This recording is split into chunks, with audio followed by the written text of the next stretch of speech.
Hi. So, we all have a best friend in life. Some may have more than one, others may just have one best friend that you grew up with, your entire life. I happen to have one. He has been a constant person in my entire life, growing up and even to this day, actually. He knows everything about me.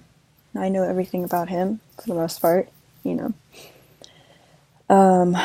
They are with you through every moment of your life, through every sad moment, through every happy memory, every heartache, every breakup, every scary moment of your life. They are always going to be there for you. And hopefully you will be there for them, as, being a best friend is. We are there to celebrate every joyous occasion that they go through, as they are there for you. I am here to tell you about my best friend, who was with me through every scary moment in my life, and where I was in every moment with them through theirs. So it began when I was 9 years old. This was the scariest moment of my life, pretty much the scariest moment of my life that had happened so far. I had begun to notice that he was not around me that much. He had started to, for the few weeks before the scary moment had arrived, he had been avoiding me at night, and specifically at night. I didn't know why, per se. It only turned out to be after a few weeks of starting to notice this that my mother would actually tell me why. I remember that being scared and alone, not knowing what was happening exactly. My mother would try to kind of move me towards the situation and change the subject a lot, from like questions of how was school and how was your day, did you make any new friends today, it's just to random subjects, just so that I wouldn't ask her about why he was not in my life as much. During that 2 weeks of just persisting and questioning her, I noticed that a lot of my family's, like aunts, uncles, grandparents, my cousins, even close friends of ours that weren't related to us, they were staying with us for those 2 weeks.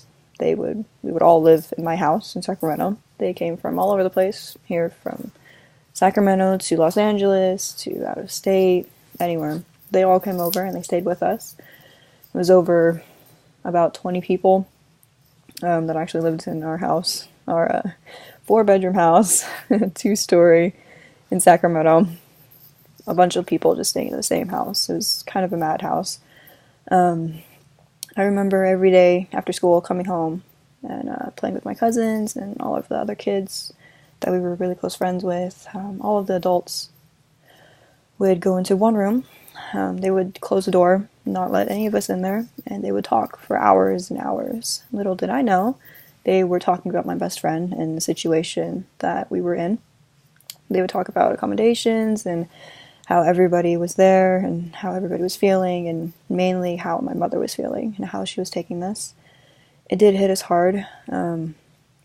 It was a very tender moment for us, and one that we will never forget. I remember one day coming home from school and nobody was at the house, surprisingly, except for my mother. She was in her bathroom and she was crying. And after opening the door and asking her what was wrong, she eventually caved in and told me what had happened. My best friend was actually in the hospital, and he had been in the hospital for a while now. That's why he wasn't around, so I could see him. He was in there for major events of known as moya moya. It's a disease, according to this website that I'll have listed below. It is a cerebral vascular disorder that is caused by blocked arteries and at the base of your brain. And sorry, I was trying to remember the specific definition. But basically, it blocks the arteries, and blood and oxygen can't get to your brain. So eventually, you get strokes, and then you get a lot of headaches, and then you eventually just, if untreated, pass away or It's very damaging to your brain. My best friend was in the hospital for 2 to 3 months after his first stroke, which I found out when he didn't come home one night, and he didn't come home for the next 2 to 3 months. He was actually there because he was having doctor's appointments and going through many surgeries. This was a pretty big moment for myself and my brother and all of our family members and close friends who were there with us. He eventually did recover, thankfully to the surgeons and the doctors and the multiple screenings that they did on his brain. Thankfully he recovered and he is still with us today. Okay. He has always been there for me, even through his bad moment. He was still there. I visited him frequently and oftenly with my cousins and all of our friends and everyone. We would tell him about our day, and he would tell us about his day at the hospital, and the food he ate, the people he met, the things that they did, and everything. He would purposely leave out the bad stuff, which I find very grateful, because being 9 years old and not knowing all of these words, and that pretty much would have scared all of us. Fast forwarding to the summer of 2016, I experienced everything that every high schooler should go through. The joy of getting your college acceptance letters. I remember the first letter that came in the mailbox and in the email was to University of the Pacific, my dream college. So this one was especially a big one for me. I had gotten accepted in, and this was just like one of the most happiest moments of my life. My dream college, I got in. I couldn't fathom of ever possibly getting in. It was hard. They had a very low acceptance rate at that time. It was hard. It was a very low chance of me getting in, but I remember just walking up to him, smiling with an acceptance letter in my hand, and it was just a wonderful moment. He smiled and laughed and hugged, and we cried in happiness that, oh my gosh, I'm going to college, and it's to my dream school, I had been dreaming about this day, and it had finally come. I remember also that same year, in December 23rd specifically, this was the second scariest moment of my life. This is when my best friend would come close to losing myself. I remember driving home late at night from snowboarding in Tahoe down this one road that was very unlit. It was super unsafe, and it had been pouring actually all day, and it still was at that time. I remember driving no more than 50 miles an hour. It couldn't have been, around this curve in the road, and as I was taking this curve, I didn't see that this steep uphill road that it was leading up to, and as I was driving up this hill, I remember at the top, I suddenly found myself in the middle of an intersection, and it was weird because I didn't see any stoplights. There weren't any signs saying warning, there's a intersection coming up ahead, as you would, think that there would be, especially on such a dangerous road. And then all of a sudden, I remember this flash of lights coming from my right out of my peripheral, and then my vision just going dark. I remember feeling my head smacking against the side window, glass shattering and then hitting my face. I remember just my entire body just being slammed suddenly to the left, and it was crazy. It was just so quick. It just happened in a second. It couldn't have been more than 2 or 3 minutes, and then I started to feel my hands and my face, and I remember all of these lights, these red, white, and blue lights flashing all around, and all these voices just coming at me all at once, get out of the car, are you okay? Is anything wrong? Are you injured? What can you feel? What can't you feel? And everything, and then these hands just pulling me out of the door, through the window actually, because I couldn't get the door open, supposedly. And I just remember sitting there on the side of the road, cold, wet. It had still been raining during the time, and just looking at what should have been the left side of my car, but it was just a crumbled mess of just metal, and there was glass everywhere. There were people running around everywhere.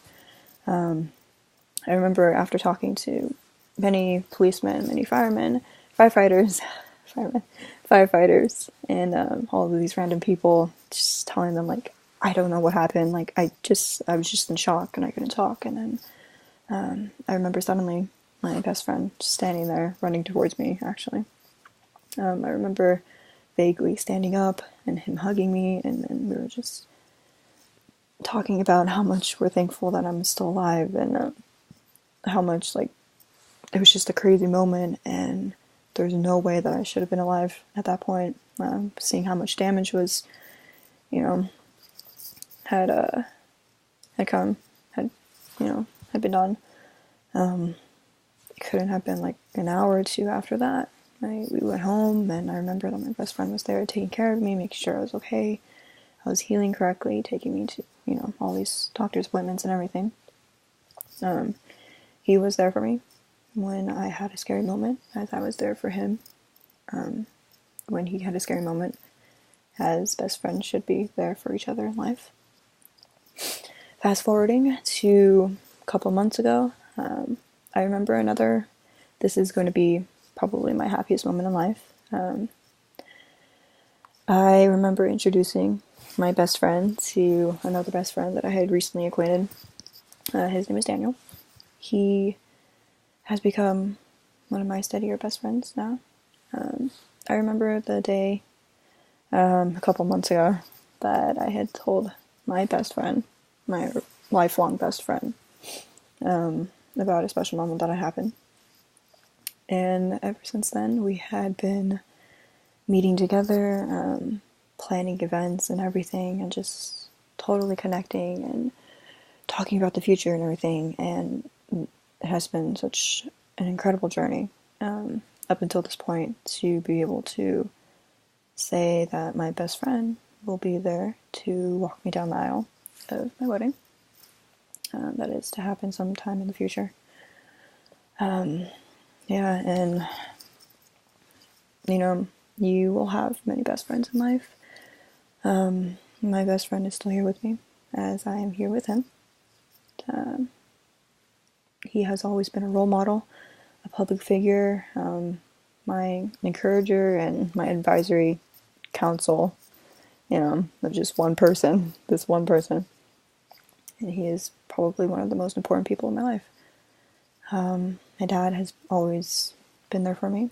You know, he has given me so many important life lessons and so many life mottos that I can live by and, you know, kind of rebuttal sometimes. But I love him, and he loves me. And, you know, it's always important to have best friends who will always be there for you in life. Through thick and thin, they will always be there for you, and you will always be there for them. Thanks.